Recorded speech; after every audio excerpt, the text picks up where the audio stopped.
It's another Monday edition of Snowman in the Morning Plus, and you are live with myself. And of course, I can't do this alone. Drew Willingham is with me. Good morning, Drew. How are you? Hey, good morning, brother. Thank you again for having me on. I'm looking forward to another jam-packed show with you. Well, let me thank Cole Johnson for taking the reins this morning because body didn't feel right. Just needed a little more rest, and the wife was ill, so I made sure she was okay. But we got this. And we're going to start with the WWF and the return of one Bray Wyatt. Surprise, surprise. For those of you that were watching that live event, the Extreme Rules live event, man, and when that door popped up, and right before that, when he started singing, he's got the whole world in his hands. It just the White Rabbit and everything that's been going on with the weeks leading up to this show. They definitely pulled it off great because at the end of the match, you know how they pull up that little banner that shows the little copyright WWE 2022 thing, and then they cut it. Well, they started fooling us because it popped up like you thought the show was over, and then boom, it goes black, and he starts singing, and it was great. So for fans waiting a year and a half, like myself, for Bray Wyatt to come back, he is back, and you should be excited for Monday Night Raw tonight because I hope he's there. Absolutely. Yeah, Victor Locke is with us, and he says, I want them to do a whole lot more with Bray than before. I agree with that because they misused Bray. They really misused him before. And now that he is back, and now that they pulled off the return, like you said, there's a lot that can be done with Bray Wyatt. Yeah, definitely different creative this go around, which is probably a big leading factor to why he came back and probably what took him so long to get back. With the way they tried to burn the character and the writing was on the wall when that all happened right before that WrestleMania moment, with Randy Orton and then the whole Alexa Bliss thing. Now we get to see his full creativity because he's going to have more of a grasp on this character at this point more than ever. I'm definitely looking forward to seeing what culminates with this character now. I'm really looking forward to it as well. And I'm really looking forward to see what they really do with them, if they can really, really get it right, because there have been a couple of characters lately. And I'll go ahead and say it. Since the F became the E, there have been quite a few characters that they really didn't get right. And one of the tag teams that they really didn't get right was the Dudley Boys. When they first said get the F out, and Vince McMahon bent the knee and changed the WWF to the WWE, and I'm not afraid to say it. When they made that change, it just seems like everything went downhill. Am I wrong in that aspect? As a fan, am I wrong in saying that? I mean, what? For the World Wildlife Fund, Snowman, everything changed with what we knew as wrestling for decades because of the World Wildlife Fund and I love animals, but you could have picked a different name and you could have let the WWF have their thing. However, they haven't skipped a beat. They've still been doing okay, but the shirt like I'm rocking today, All Elite Wrestling, that's another topic for another episode. That's another topic. That's another topic for another show. Victor Locke with this. Dudley's got done wrong after that moment. So did the whole company, to be perfectly honest. The whole company got done wrong after that moment. So we're going to talk some more wrestling, and we're going to have a whole show dedicated to wrestling. So let's take a minute-long break. And when we come back, we'll go through week 5 of the NFL, and we got some breaking news. All that in 60 seconds. This is Snowman in the Morning Plus. Hey everybody, Snowman here, and thanks for listening to this episode of Snowman in the Morning with Cole Johnson. Want to tell you about a little thing we like to call Monkey Knife Fight. Wait, what? What in the world is that, you may ask? Well, Monkey Knife Fight is a daily fantasy site where you can play your favorite games, support your favorite players, and make money at the same time. And right now, if you go to monkeyknifefight.com and use the code Snowman, you will get a 100% deposit match on up to $100 on your initial deposit. Go to monkeyknifefight.com and use the code Snowman for an up to 100% deposit on your first deposit of up to $100. Thanks, and tell them Snowman sent you.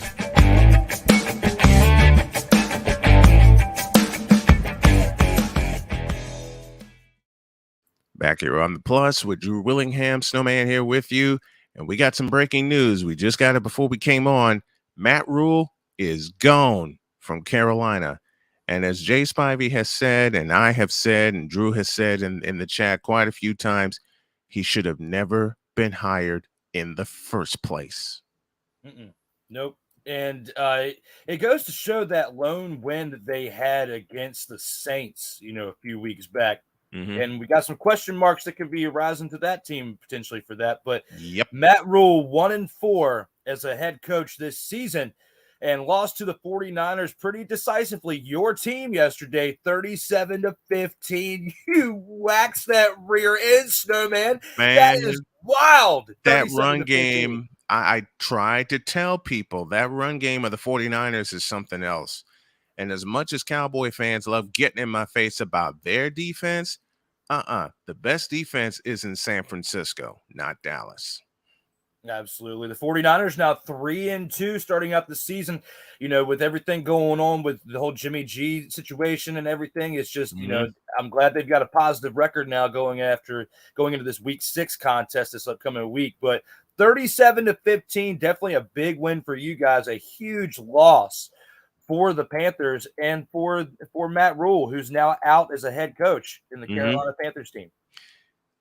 Let's go to Minnesota. The Vikings and the Bears. The Vikings let the Bears hang around for far too long. Kirk Cousins got the job done. But there's one play that I want to touch on, and Victor touched on it with me when we talked.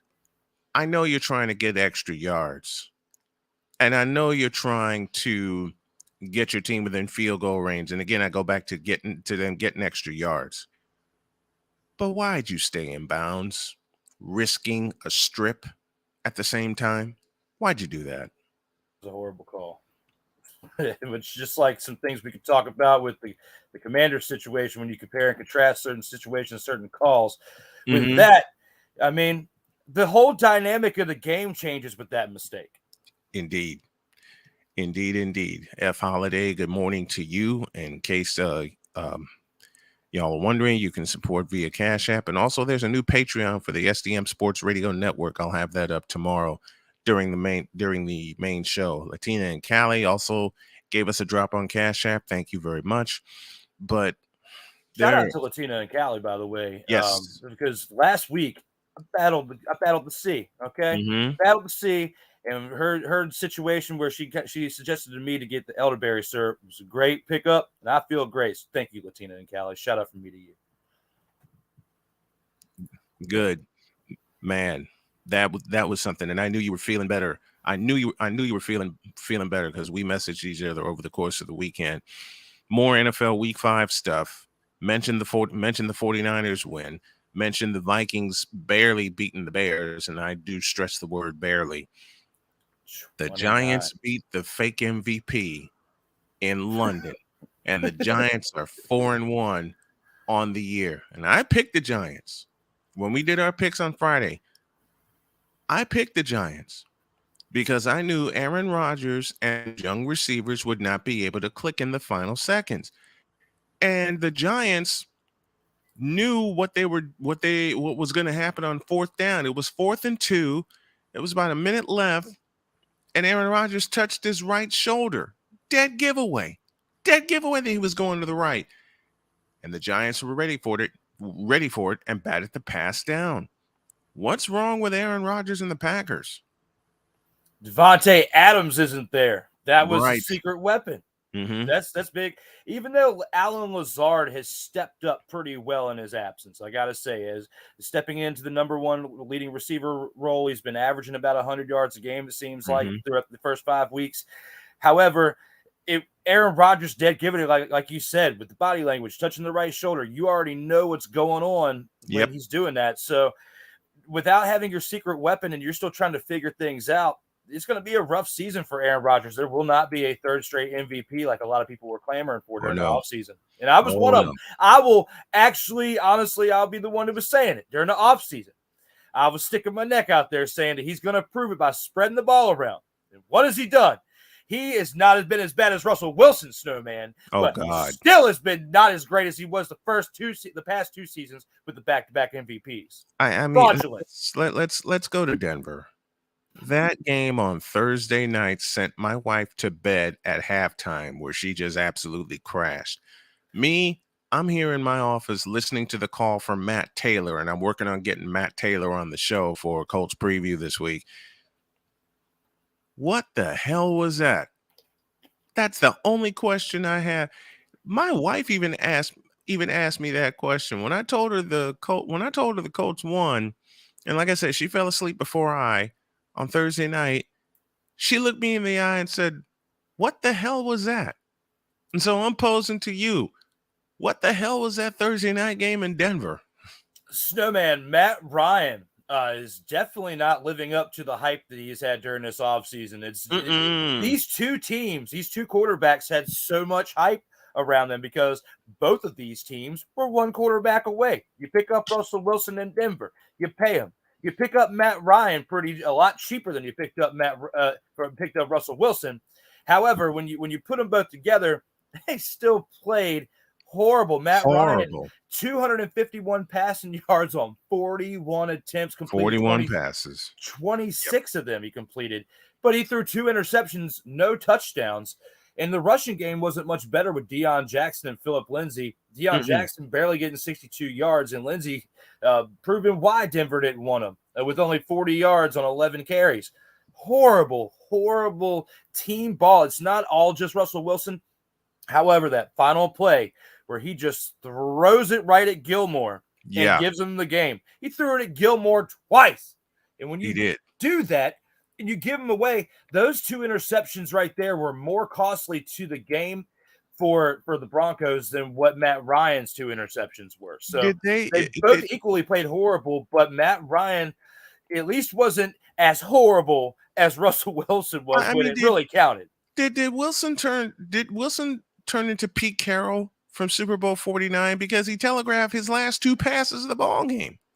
He telegraphed it. And you got to think now, when you really think about it, Russell Wilson was the one who threw that pass. So yes. In the Super Bowl, it wasn't Pete Carroll. Even though it was Pete Carroll's call, he still executed it and didn't execute it. Whatever the exact opposite word of that is, I can't think of right now. Definitely was the exact opposite of execution in the Super Bowl and last Thursday.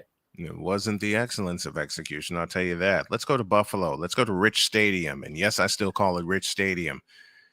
Josh Allen, 400 yards, 340 in the first half. And you knew it was going to be a long game for the Pittsburgh Steelers when on 3rd and 10 from the 2-yard line, Josh Allen dropped back into the end zone and unleashed a long pass, which Gabe Davis caught and turned into a 98-yard touchdown. As soon as I saw that play, I said game over.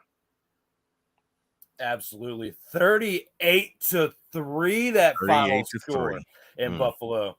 Definitely a huge, huge victory for Josh Allen. And when I was seeing that halftime stat yesterday when at FedEx Field for the Commanders game, and I saw that, I was like, wow, he's definitely already earned MVP in the first 5 weeks of the season. I'm mad at myself for picking Aaron Rodgers during the offseason, saying he's going to win 3 straight MVPs, because knowing what Josh Allen was going to prove this season, and how he came out in that first game against the Rams, he has played exactly what video game statistics are for human-like abilities this season. Yep, he sure has. Let's go to Washington. Let's go to FedEx Field. The Titans escaped the Redskins 21-17. What more could the Redskins have done to snatch that game from the Titans? Because in all honesty, the Titans had no business winning that game. Not catching a little bit of Russell Wilson-itis, because that's exactly what it looked like when Carson Wentz threw that pass right there on the 1-yard line to the other team in double coverage. And it's like he got asked at the end of the game pretty much, and it was pretty much along this lines of, what were you thinking when you were throwing that pass? Yeah. It wasn't exactly that, but that's what they were asking him pretty much, and he said he saw an opening there, and he tried to force it in there to the receiver, to J.D. McKissick, and it didn't really work out too well because he threw it right to the other team. And that's exactly what Russell Wilson did with Gilmore. And then when you think about all that and put it into perspective, Carson Wentz actually played a hell of a game throughout the game yesterday. I actually got to give him credit. He did. It wasn't until that one lone mistake. He had one turnover. Even though he fumbled the ball 3 times in that game yesterday, he needs to hold on the ball. He recovered all 3 of those fumbles. But that lone turnover was what cost him, and it happened to be at the very end of the game, the one of the worst times to ever have a turnover. Let's go to Inglewood, California. Let's go to Los Angeles. And the Cowboys pummeled the Rams. That defense, you know, I feel sorry for the Rams in a way because you face the two most physical defenses back-to-back weeks. You go to Santa Clara and you get pummeled on Monday Night Football. You come back home, and then the Cowboys pummel you defensively. What is wrong with the Rams right now? It's definitely a huge question mark that we've been wondering throughout this entirety of the season since that first game against Buffalo. Cooper Rush, undefeated, the backup quarterback, a sensation there for Cowboys. And you got to wonder, do you start Cooper Rush this upcoming week against the Philadelphia Eagles? And that's what I'm thinking because, you know, take the Rams out of the equation. Let's talk about the Cowboys here, and this is coming from a Redskins, Commanders, football team fan, okay? Cowboys should consider keeping Cooper Rush as their starting quarterback because he has been lighting it up ever since taking over for Dak Prescott. Well, Victor has this comment. Passes on the 1-yard line make very little sense to me. Just put the ball in the back's hands and push your line forward.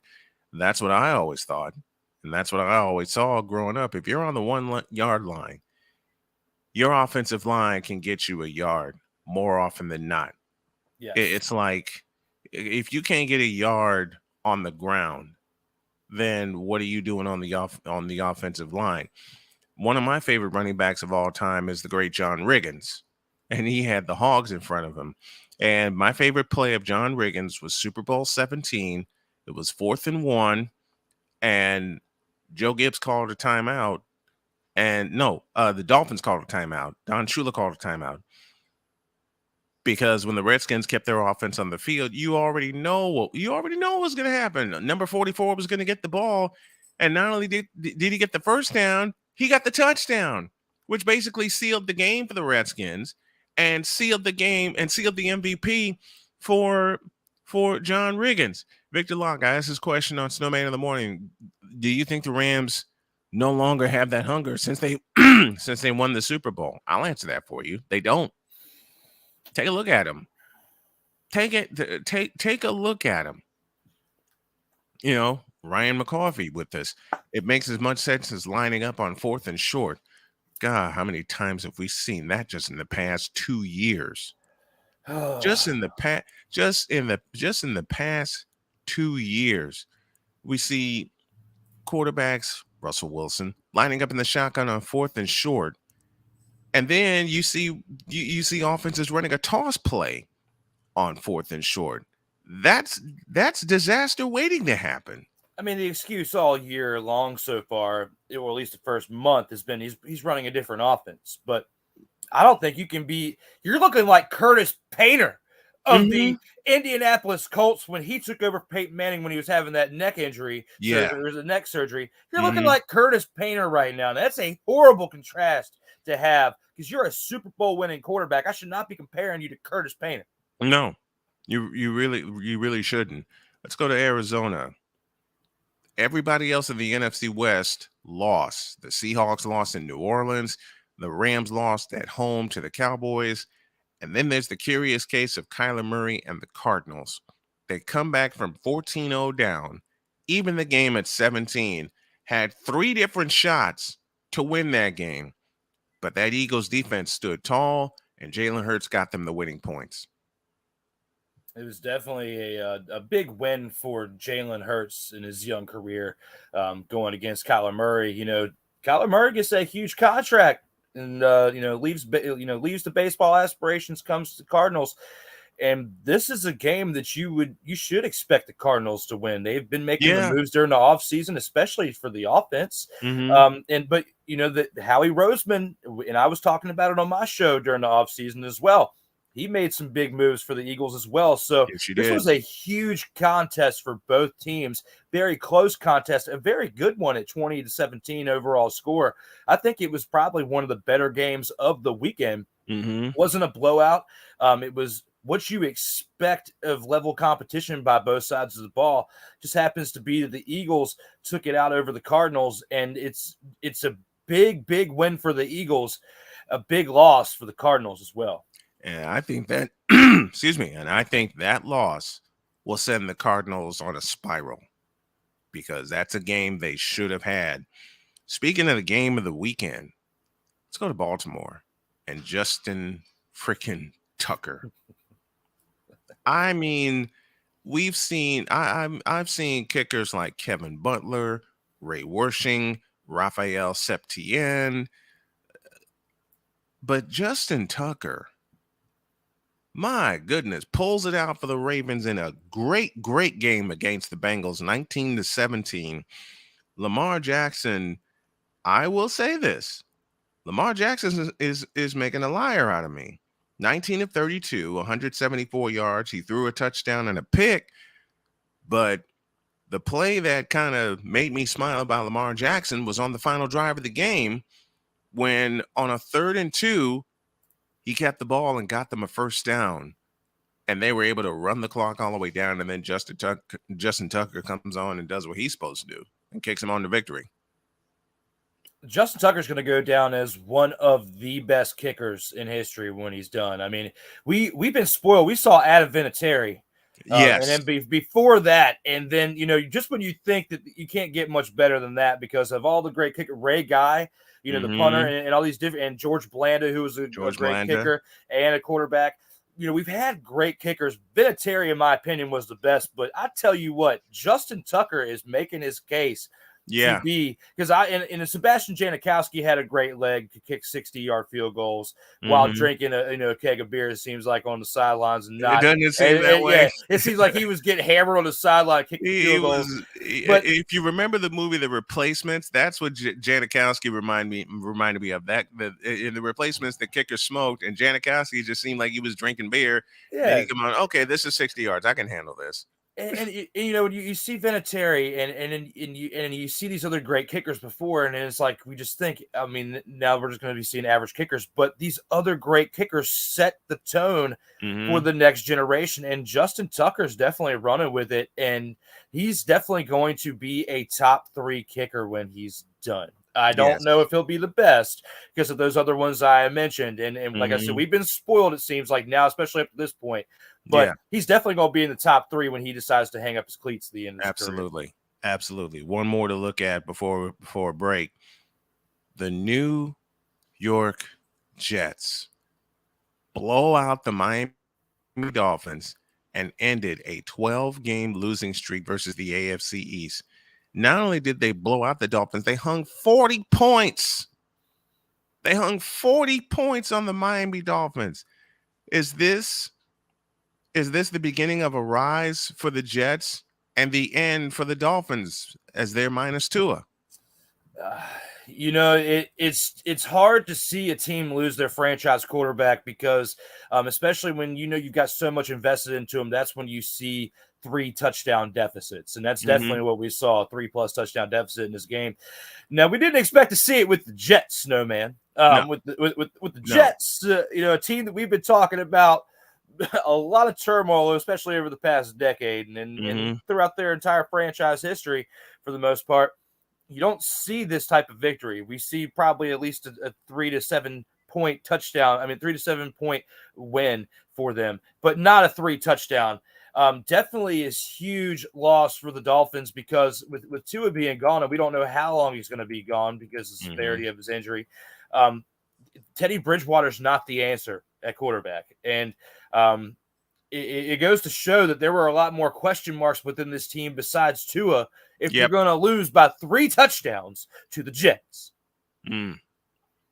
Says a lot. Says a lot right there. Victor Locke with us. I'd like to report animal abuse on the Jets, and Dolphins are an endangered species.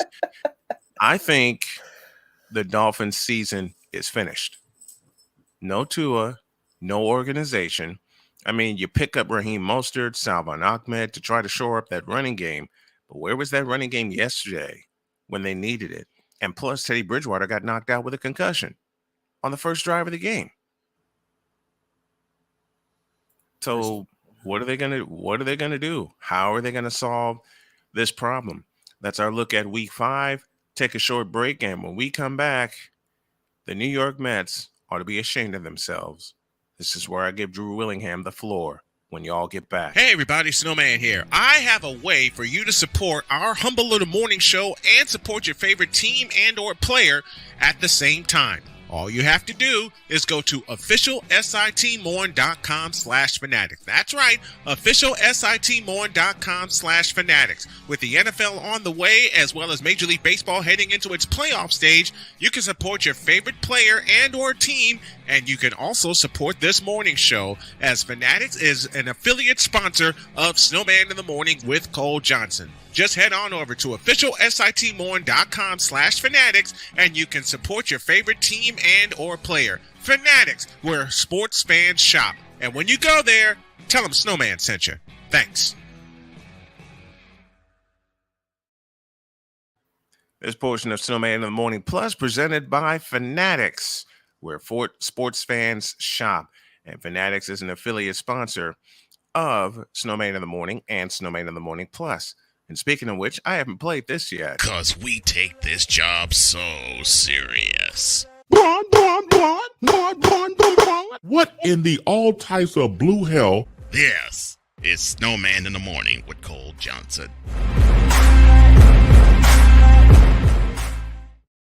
I had to get that in there.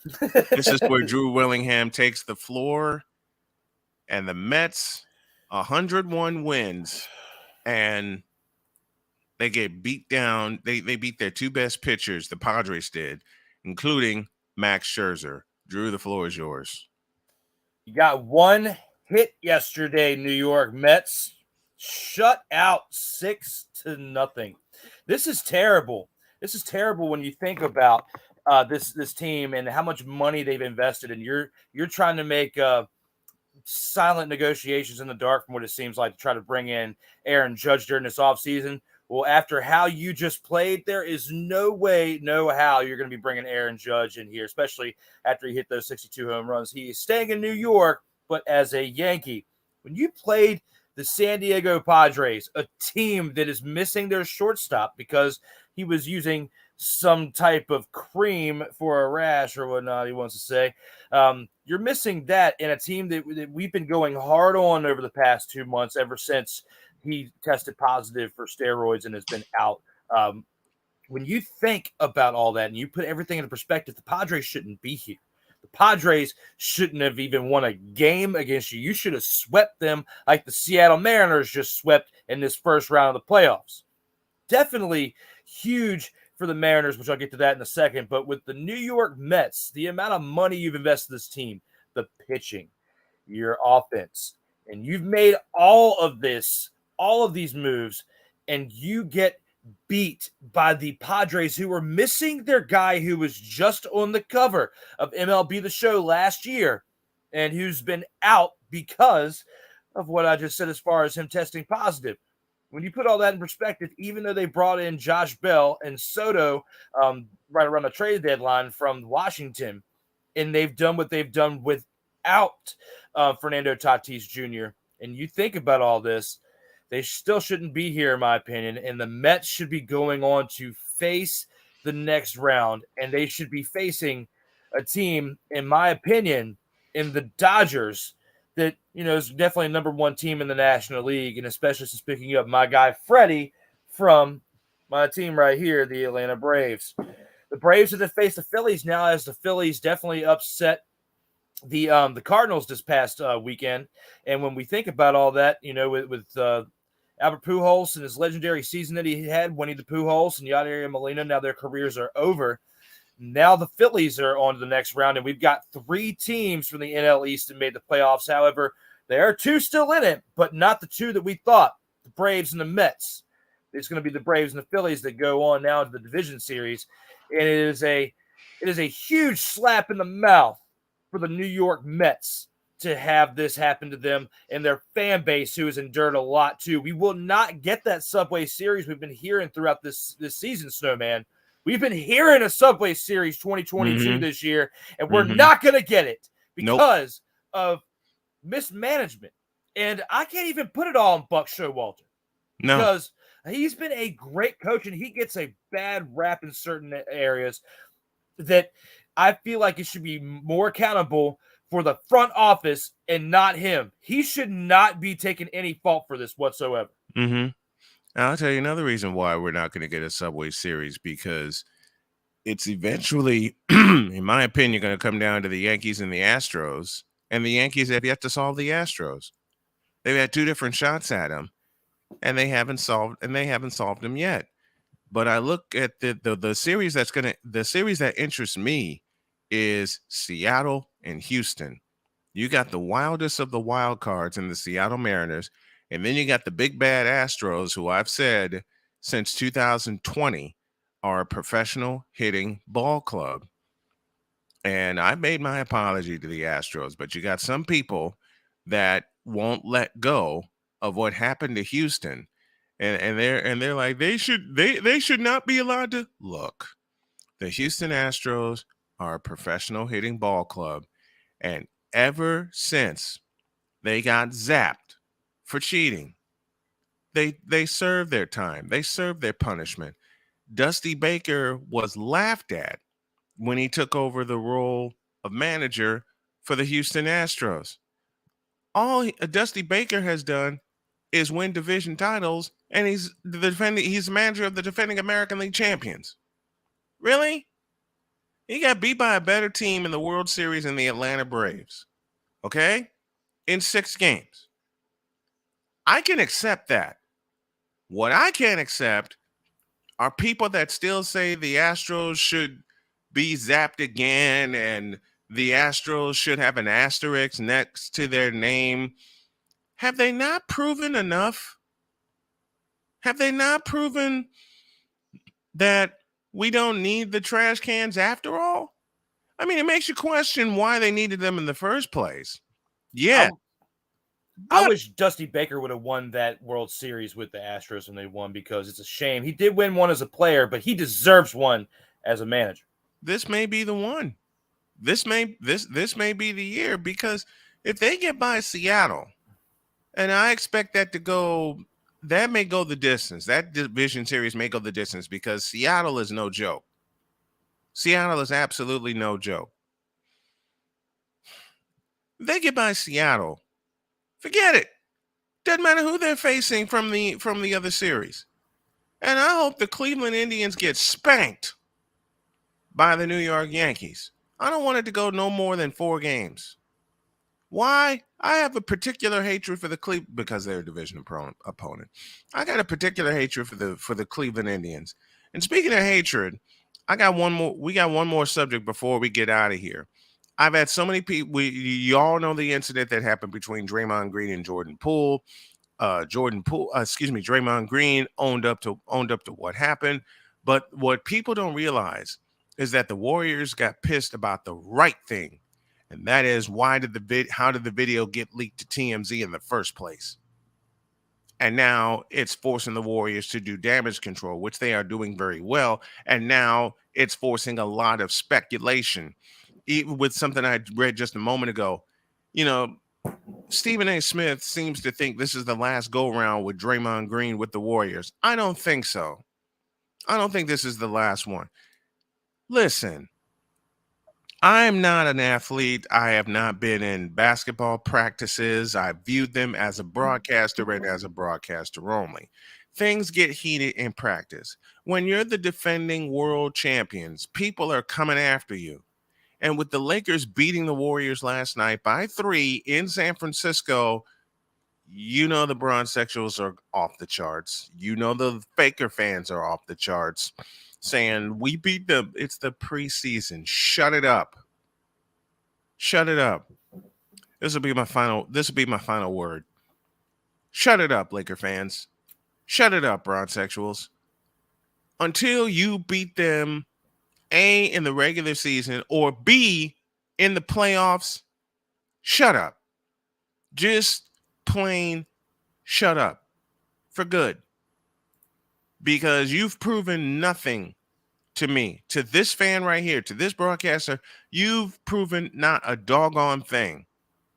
Now, when the regular season starts and y'all slide out of the gate with everything that's happened, and you want to make excuses then and there, I'm gonna laugh.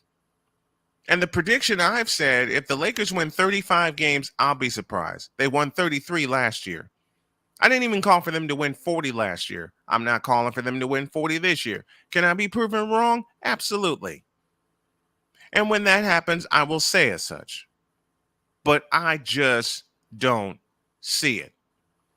That's my final word. The Lakers did beat the Warriors yesterday, though, Snowman. I know it's preseason. Preseason. But they still scored 124 points on them. Yeah, and they allowed 121. Next question. Hey, man. Next question. I know when you look at this situation with Draymond Green, you definitely want to look past it.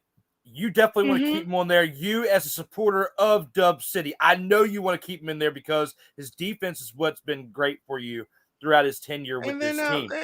Offensively, he's been trash. But when it comes to defense, he's been great. Okay. However, sometimes you got to move on, and there's a lot of heat that he's been bringing in over the past year in certain areas, and this is definitely the biggest one. You cannot be having this type of turmoil in-house. And not only that, it's out for the public to see. This is different if it was in-house and they fixed it in-house. And I'll say it again, which is the right thing the Warriors got pissed about. How the video got leaked to TMZ in the first place. Find the rat, get rid of the rat, handle it in-house, we move on. And Steph won't let them leave. Draymond should have known better and have more self-control. Absolutely. It's not the first time that happened. It won't be the last time that happened. But with him and Steph and Clay, he's not leaving. Take a few days, blow off some steam, calm down, come back, get ready to work. That's how I'm looking. That's how I'm looking at it. And that's how we're looking at the end of this edition of Snowman in the Morning Plus with Drew Willingham. He joins me every Monday during the 11 o'clock hour. Brother, I love you so much, and thanks for coming on. I appreciate it. I love you too, man. Thank you again. It was definitely a blast talking sports with you on this Monday edition. And thank you out there to the fans in the chat as well. Absolutely. Gotta give a shout out to Mr. McCoffey with his quotation right there. Snowman, can you throw that up real quick before we get out of here? We had more wins to the Yankees, and the way that he spelled that is definitely what's coming from the Mets today on this Monday edition. I'm sad I missed coffee with McCarthy this morning, but as I said, the body had to rest. I'm feeling better, and I'll be ready to roll tomorrow. This has been another exciting edition of Snowman in the Morning Plus with Drew Willingham. I'm the Snowman. We'll be back tomorrow with another edition. And what's going to happen, you'll have Snowman in the Morning from 8 to 10, and you'll have Snowman in the Morning Plus at 11:05 thereof, or time thereof, every day. We're getting this brand out there, and we're really going to make something of it. For Drew Willingham, this is the Snowman. Thanks for tuning in, folks. We'll see you tomorrow.